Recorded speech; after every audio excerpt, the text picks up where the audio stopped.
நாம் இன்றைக்கி சாராஸ் குக்கிங்கில் ஈஸியாக பருப்பு கீரை கடையல் குக்கரில் செய்யலாம் வாங்க. 2 ஸ்பூன் ஆயில் சேர்த்துக்கலாம். 8 பல் பூண்டு சேர்த்துக்கலாம். அடுத்து 6 பச்சை மிளகா 2ஆக கட் பண்ணி சேர்த்துருக்கேன். தக்காளி கட் பண்ணி சேர்த்துருக்கேன்.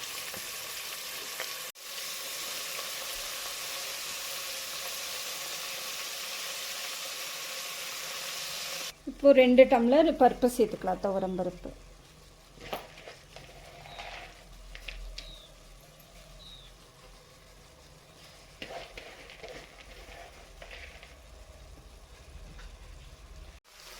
நான் இன்றைக்கி 1 கட்டு பருப்பு கீரை கட் பண்ணி சேர்த்துக்கிறேன்.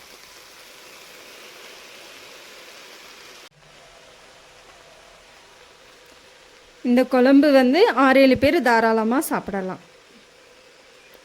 உங்களுக்கு கம்மியாக வேணும்னா பருப்பு கம்மியாக சேர்த்துக்கலாம். நான் 2 டம்ளர் பருப்பு இன்றைக்கி சேர்த்துருக்கேன்.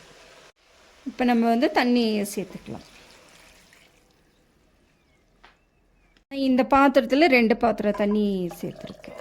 இப்போ நல்லா இதை கலந்து விட்டு மூடி போட்டு 3 விசில் விட்டு எடுத்துக்கலாம். 3 விசில் வந்துருச்சு. இப்போ நம்ம குக்கரை ஓப்பன் பண்ணிக்கலாம்.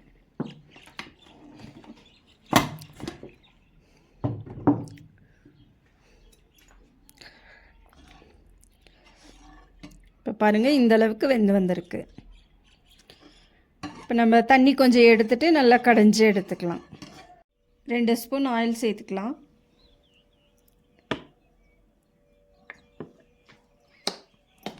ஒரு ஸ்பூன் ஜீரகம், 1 ஸ்பூன் கடுகு, 2 காஞ்ச மிளகாய்,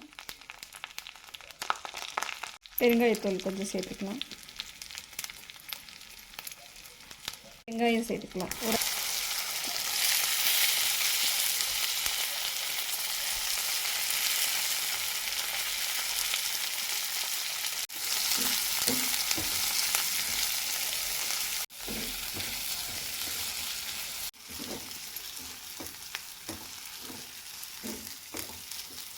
இந்த அளவுக்கு வெங்காயம் வதக்கி எடுத்துக்கலாம்.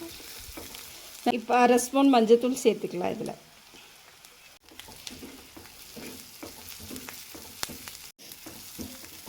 இந்த அளவுக்கு வதக்கி எடுத்து நம்ம குழம்புல ஊற்றிக்கலாம்.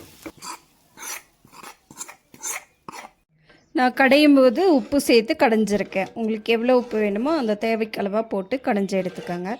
இப்போ நமக்கு கீரை கடையல் ரெடி ஆயிடுச்சு.